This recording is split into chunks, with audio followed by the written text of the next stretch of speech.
Dr. Rose Cotter, a therapist who experienced trauma after seeing her mother commit suicide when she was 10 years old, sees graduate student Laura Weaver in an urgent appointment after being checked into Mount Pleasant Hospital.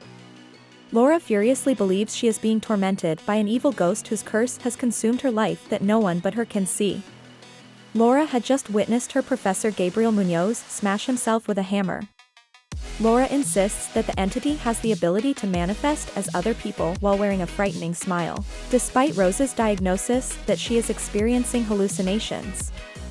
Laura immediately flips out, saying she's going to die, then starts smiling menacingly before slicing open her neck in front of Rose with a shard of a broken vase.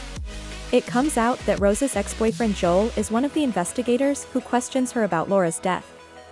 With a terrifying smile, Rose tells Laura what she was informed about allegedly being cursed by an evil entity while still reeling from what she had seen. Rose starts to notice Laura grinning at her everywhere. Rose is motivated by the visions to research Gabriel Munoz's suicide, and she discovers that Gabriel had a peculiar smile on his face just before he died. Carl Rankin, a patient of Rose's who was formerly hospitalized for a manic episode, is checked on. Rose calls security when Carl threatens her with a sinister smirk and starts to terrorize her.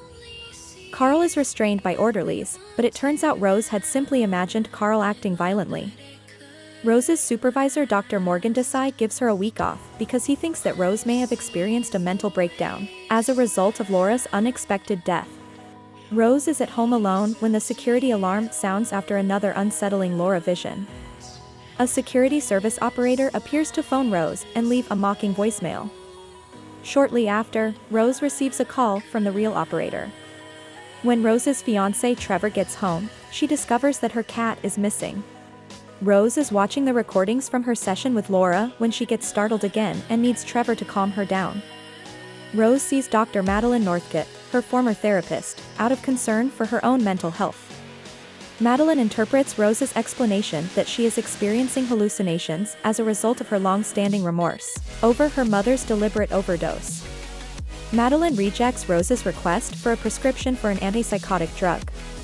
Rose and Trevor go to Rose's sister Holly's home for Jackson's birthday celebration. Jackson is Rose's nephew and is 7 years old. Jackson finds Rose's dead cat placed within his gift as he opens it, horrifying the other guests. Rose trips and falls through a glass table after another terrifying vision of Laura, vehemently denying that she is to blame. Rose tries to tell Trevor about the alleged curse that afflicted Laura, presumably being passed on to her as her sanity begins to crumble. Trevor dismissively accuses Rose of killing their cat and having a mental disorder like her mother. Victoria, the widow of Gabriel Munoz, receives Rose. Victoria displays grisly drawings that Gabriel made of an evil force that he said was attempting to enter him to Rose. Additionally, Rose finds out that Gabriel was traumatized by the passing of his brother 20 years ago, and that he only started raving about the curse after witnessing a lady commit suicide at a conference. When Rose insists that Gabriel was speaking the truth about his curse, Victoria evicts her after she requests the name of the woman. Joel is persuaded by Rose to assist her in putting together more clues. Gabriel Munoz's real estate agent, Angela Powell, was found dead, and Joel uses his law enforcement computer to obtain a file for her. Additional video reveals that a few days before she passed away, Angela witnessed a happy man at a gas station abruptly slash his own neck with gardening shears.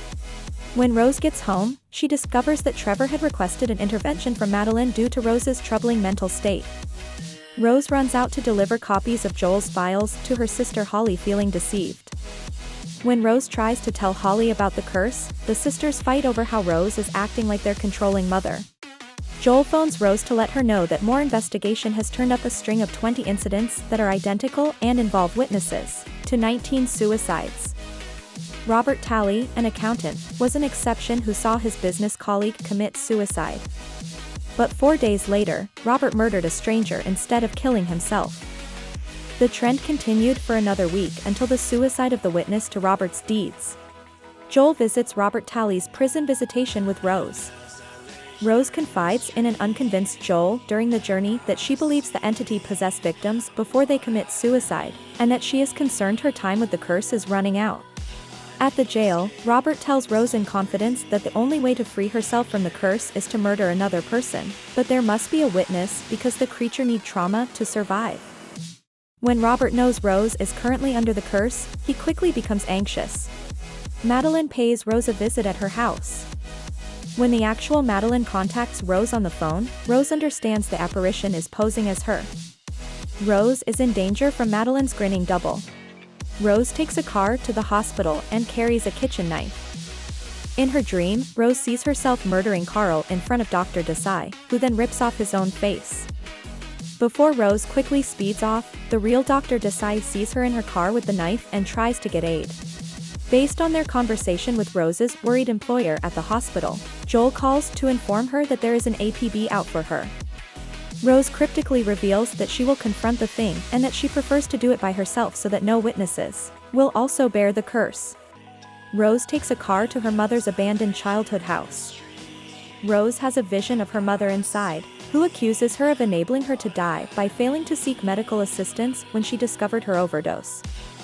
Rose claims that her mother is a monster who abuses others. A lean creature suddenly emerges from the vision to assault Rose.